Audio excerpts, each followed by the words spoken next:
ગુજરાતના વિવિધ મંદિરો અને ઘરોમાં ચોરી કરનારા બે આરોપીઓની અમદાવાદ ક્રાઇમ બ્રાન્ચે ધરપકડ કરી છે. આરોપીઓએ મહેસાણા, ગાંધીનગર અને દક્ષિણ ગુજરાતના વિવિધ શહેરોના મંદિરોની રેકી કર્યા બાદ ચોરી કરી હતી. ત્યારે આરોપીઓ ચંડોળા તળાવ પાસે આવેલા સિયાસત નગરમાં છુપાયા હોવાની બાતમીના આધારે ક્રાઇમ બ્રાન્ચની ટીમે મૂળ પશ્ચિમ બંગાળના રહેવાસી મોહમ્મદ પઠાણ અને યાસીન શેખને ઝડપી લઈ 7 જેટલા ગુનાનો ભેદ ઉકેલી નાખ્યો છે. પોલીસે આરોપીઓ પાસેથી પંચધાતુની મૂર્તિ, 3.21 લાખ રોકડા, ઘરફોડ ચોરીમાં ઉપયોગમાં લેવાતા સાધનો સહિત 7 લાખનો મુદ્દામાલ કબજે કર્યો છે.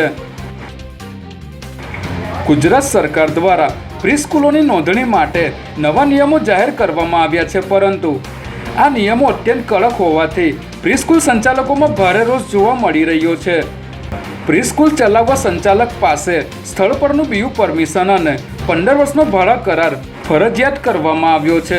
જેથી આ નિયમોના વિરોધમાં આજે વડોદરા, રાજકોટ, સુરત અને મોરબી સહિત ગુજરાતની તમામ પ્રી સ્કૂલોના સંચાલકો અમદાવાદ રિવરફ્રન્ટ ખાતે એકઠા થયા હતા અને પોતાનો વિરોધ નોંધાવ્યો હતો.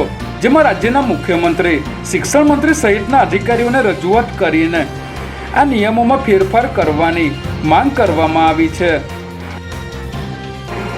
વાવ વિધાનસભાની પેટા ચૂંટણીમાં ભાજપની જીત બાદ પ્રદેશ ભાજપ પ્રમુખ CR પાટીલે 23 નવેમ્બરના રોજ સુરત ખાતે પ્રદેશ પ્રમુખ તરીકેની જવાબદારીમાંથી મુક્ત કરવા સંદર્ભે નિવેદન આપ્યું હતું. ત્યારે CR પાટીલે દિલ્હીમાં વડાપ્રધાન નરેન્દ્ર મોદી, ગૃહમંત્રી અમિત શાહ ઉપરાંત ગુજરાતના તમામ ધારાસભ્યો અને સાંસદોને આવતીકાલના મહાભોજ માટે નિમંત્રણ આપ્યું છે.